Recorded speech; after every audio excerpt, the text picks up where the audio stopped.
సమాజంలో సాయం చేసేవారి సంఖ్య బాగా తగ్గిపోయింది. తోటి మనిషి ఇబ్బందుల్లో ఉన్నా కూడా పట్టించుకునే వారే కరువవుతున్నారు. అందుకు గల కారణాలు అనేకం ఉంటాయి. అయితే కొందరు మాత్రం సాయం చేయడానికి ఎప్పుడు ముందే ఉంటారు. ఎదుటి వారికి సాయం చేయడంలోనే వారు ఆనందాన్ని పొందుతూ ఉంటారు. కొన్ని సందర్భాల్లో మాత్రం పుణ్యానికి పోతే పాపం ఎదురైనట్లు ఎదుటి వారికి సాయం చేయడానికి వెళ్ళి చిక్కుల్లో పడుతూ ఉంటారు. తాజాగా ఓ తెలుగు వ్యక్తి విషయంలో ఇదే జరిగింది.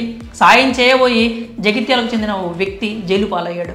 తెలంగాణ రాష్ట్రం జగిత్యాల జిల్లా పొలాస గ్రామానికి చెందిన బద్దెనపల్లి శంకరయ్య అనే వ్యక్తి సౌదీలో ఉంటున్నాడు. ఆయనకు భార్య, కుమారుడు, కూతురు ఉన్నారు. కుటుంబ పోషణ కోసం సౌదీకి వెళ్ళి అక్కడే పనిచేసుకుంటున్నాడు. శంకరయ్య అక్కడ పనిచేస్తూ కుటుంబ సభ్యులకు డబ్బులు పంపించేవాడు.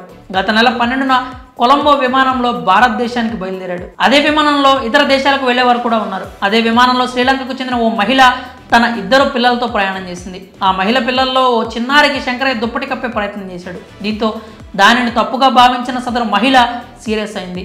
అసభ్యకరంగా ప్రవర్తిస్తున్నాడని విమాన సిబ్బందికి ఆ పాప తల్లి ఫిర్యాదు చేసింది. దీంతో శంకరయ్యను శ్రీలంక పోలీసులు అదుపులోకి తీసుకున్నారు. అతన్ని జైలుకు కూడా తరలించారు. ఈ కేసులో న్యాయస్థానం బెయిల్ మంజూరు చేసిన జనామత్ ఇచ్చేవారు లేకపోవడంతో కేసు ముగిసే వరకు శ్రీలంకలోనే ఉండాల్సిన పరిస్థితి ఏర్పడింది. దీంతో శ్రీలంకలో చిక్కుకున్న శంకర్ను జైలు నుంచి విడిపించాలని అతని తల్లి కోరుకుంటోంది. తన బిడ్డ స్వదేశానికి వచ్చేలా కేంద్ర రాష్ట్ర ప్రభుత్వాలు సాయం అందించాలని ఆయన భార్య గంగలక్ష్మి, కుమారుడు గంగమ్మ మల్లు, కూతురు శ్రీలక్ష్మి రోధిస్తూ ఆవేదన వ్యక్తం చేశారు. శంకరయ్య లాగానే గల్ఫ్ దేశాల్లో ఎంతోమంది తెలుగు వాళ్ళు నరక యాతన అనుభవిస్తూ ఉంటారు. అక్కడి ఓనర్లు పెట్టే హింసలను కుటుంబాల కోసం భరిస్తూ అక్కడే ఉండిపోతున్నారు.